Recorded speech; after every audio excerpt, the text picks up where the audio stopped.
What's going on, YouTube? This is SG1 Sports, and you're watching our college football channel. We're going to continue our schedule preview record projection series here with the Michigan Wolverines, of course, coming off of back-to-back playoff appearances. And they've got a lot coming back this year, including Blake Corum at running back. Surprised some people with him coming back. Some offensive linemen that are coming back that maybe you thought were going to go to the NFL. So Michigan really looks like they're in position to make another run at the college football playoff. We're going to take a look at the schedule, give you a projected record based off of that schedule. Before we get to 2023, let's look back at 2022. Here was the schedule from 2022. You see a perfect record in the regular season, 12-0. A very weak non-conference schedule. We all knew that going into last year. Colorado State, Hawaii, and UConn. Surprisingly, UConn probably was the toughest non-conference game for them. UConn wound up having a pretty good year. But again, you look at the schedule. The Big Ten outside of Michigan, Ohio State, and Penn State just was not very good this past season, so it really didn't matter who you played. We thought the Iowa game on the road was going to be a really tough game.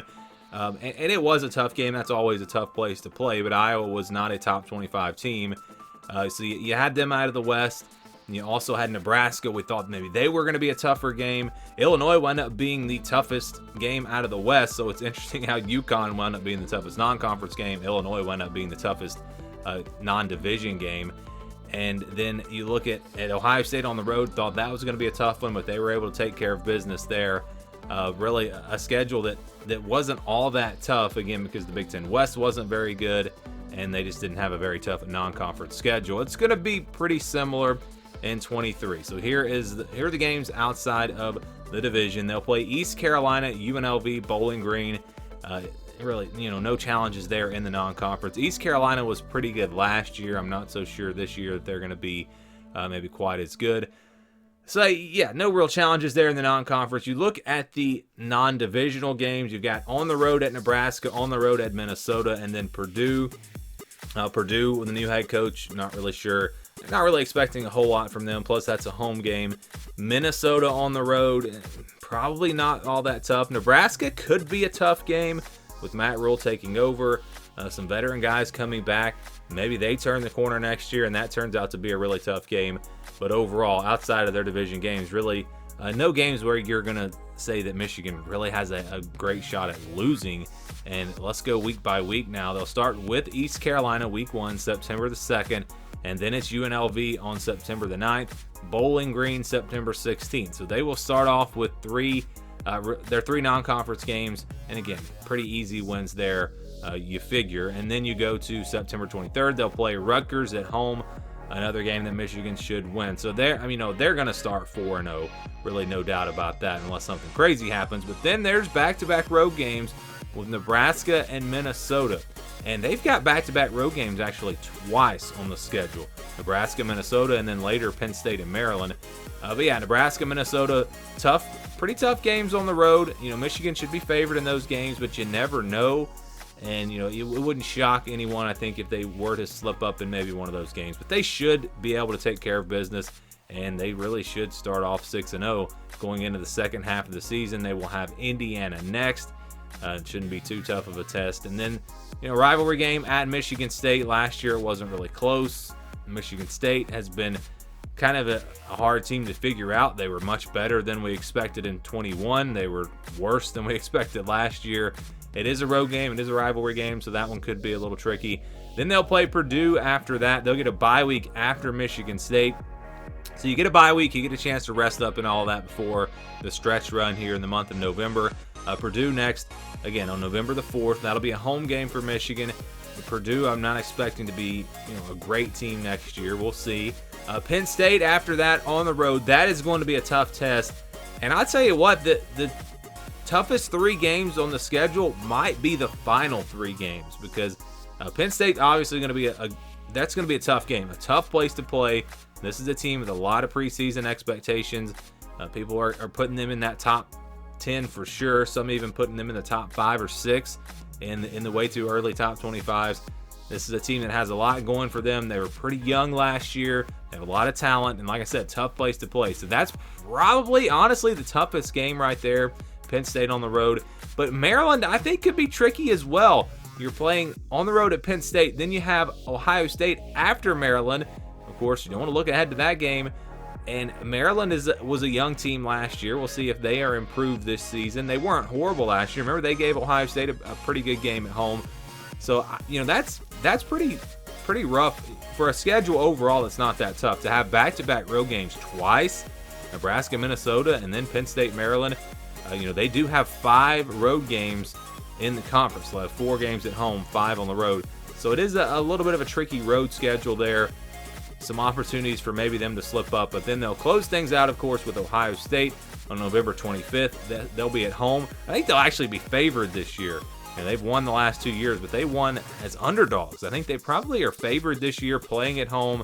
Ohio State with a new quarterback, unless they turn out to just be, better than I think most people expect them to be. Of course, they'll be right there in the mix, but I think Michigan might actually be favored this time. So overall, a schedule that it's not really all that tough, but it's tougher than you would think because of those road games, the back-to-back road games in Nebraska, Minnesota, and then Penn State, Maryland, and just the way they close out the season with Penn State, Maryland, and Ohio State. That the arrangement of the games does make this schedule a little bit tougher, but overall, a very manageable schedule for Michigan and a schedule that gives them a great shot to get back to the college football playoff.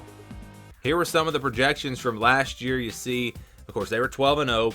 Our projection had them at 10-2. My prediction was 10-2. I did not expect them to beat Ohio State on the road. I don't think many people did, and thought that the Iowa game was going to be tougher. I was very, very close to putting Michigan at 11-1 and actually putting them into the college football playoff, not winning the conference because I had them losing to Ohio State. But that Iowa game, really, I flipped back and forth and should have picked them to win all the games, of course. But the FBI had them at 9.5 and 2.6, and the over-under was at 9.5. Seemed kind of easy. You really felt like worst case scenario was 10-2 last year.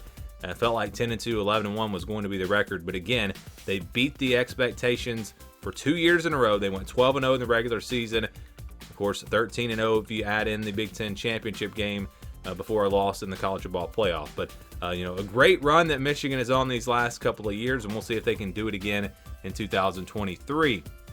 So here's the schedule. You see all the games here. Again, just not a real tough schedule, but the back-to-back road games with Nebraska, Minnesota, and then Penn State, Maryland, that does make the schedule a little bit tougher. This is how we're going to do this. This is the scale that we'll use. So games that are in the white, those will be your 50-50 games that could go either way, games where I think the spread is going to be 3, 4, 5 points, somewhere in that range. If it's under 20 or over 80, those are games where I think the spread is going to be 20 or more points, big numbers. The blue and the orange, those are games where I think the spread is going to be double digits, 10 to 17 points, kind of in that range. And then the yellow and the purple, those are games where I think the spread will be about a touchdown, 6, 7, 8 points, kind of in that range. So we start with the easy wins, games where I think they'll be favored by 20 points, 17, 20 points, maybe even more than that. I think you've got East Carolina, UNLV, Bowling Green, those 3 non-conference games, easy wins. And I also think Rutgers, Indiana, and Purdue, you look at the schedule, those are games that Michigan really would probably rather play on the road.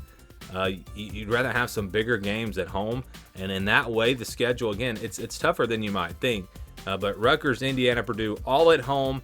I don't think any of those teams are going to be able to really compete with Michigan. They should be favored by 17, 21 points, somewhere in that range in all 3 of those games. And we're going to count all of those games as wins. Then we'll go to the blue games where I think they'll be favored by, again, anywhere from 10 to 17 points, kind of in that range. And that's most of the schedule here, or most of the rest of the schedule. Nebraska, Minnesota, Michigan State, and Maryland. Now, I think these games will be closer to 10 than maybe 17 because they're all on the road. But I still think that Michigan's going to be favored. This is going to be a preseason top 5 team, maybe a top 2 team once again. And again, they're going to be good. So I don't think they're going to be. I think they're going to be favored by a good bit. Nebraska on the road, you never know. Maybe that spread's closer to 8 or 9 points. But I really feel like pretty confident that Michigan's going to be able to take care of business against Nebraska, Minnesota, Michigan State, and Maryland. So we're going to count all of the blue games and all of the green games as wins.